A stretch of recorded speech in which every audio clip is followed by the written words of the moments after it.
Mes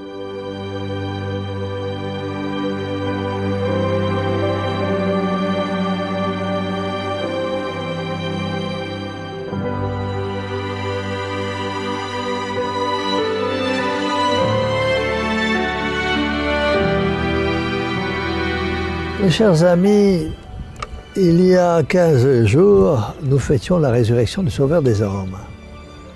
Dans le Saint-Évangile de la résurrection que nous avons entendu, nous avons vu notre Seigneur apparaître à une humble femme, à Sainte Marie-Madeleine.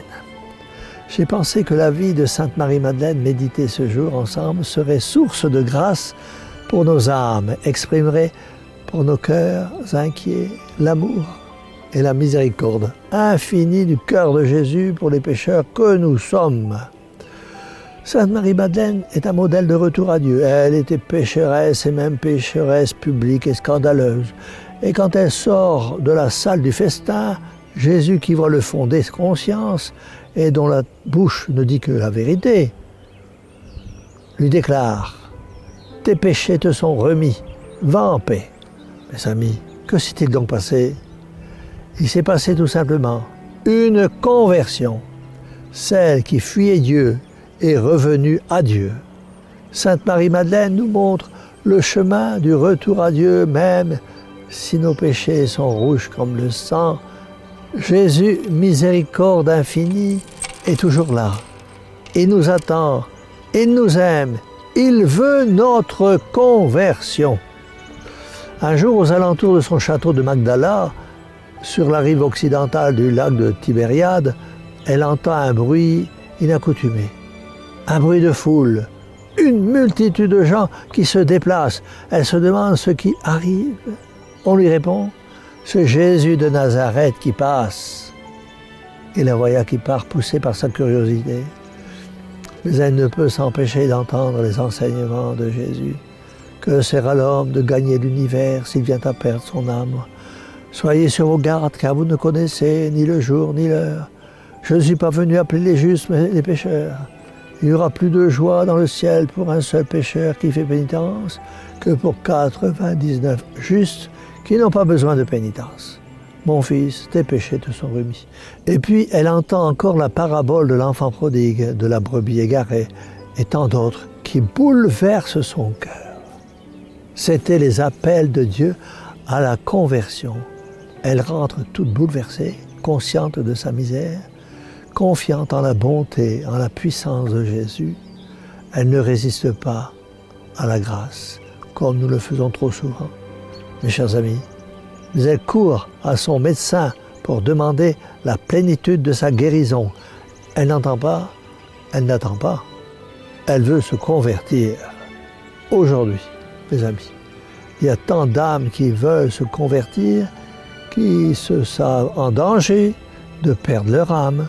Mais ce qui me fait de la peine, bien souvent, c'est de les entendre dire au fond de leur cœur, un jour oui, un jour non, je me convertirai plus tard, je vais attendre encore quelques semaines, quelques années, il faut bien que je profite de la vie. Et voilà comment les âmes se perdent pour des banalités et des frivolités. Sainte Marie-Madeleine nous donne l'exemple, le modèle d'une bonne confession. Premièrement, elle fait l'aveu de ses fautes. Elle foule aux pieds tout respect humain.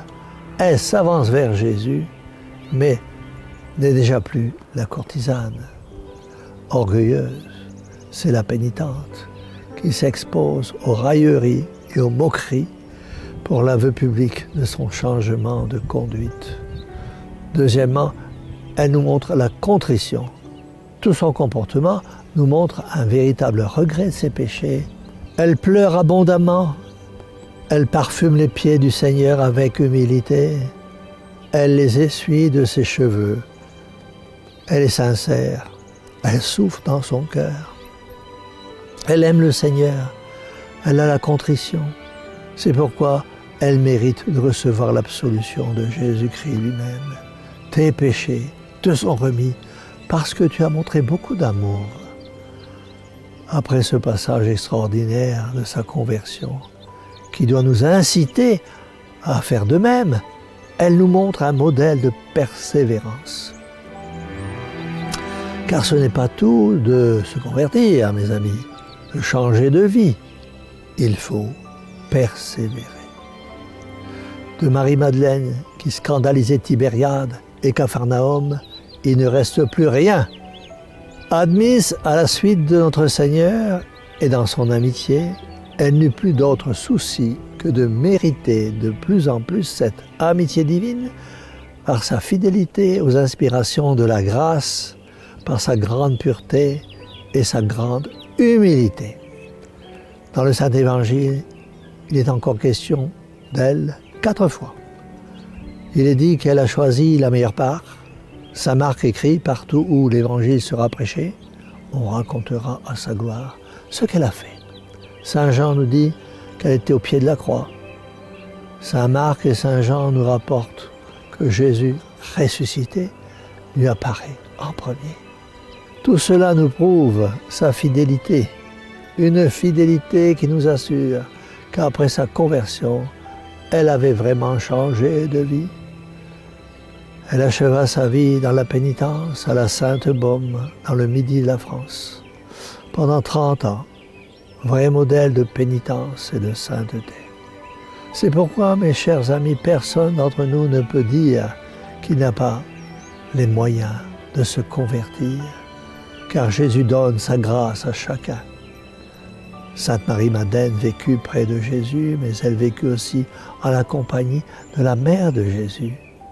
Il est certain qu'en compagnie d'une telle mère, Sainte Marie-Madeleine dut faire des rapides progrès dans la perfection évangélique.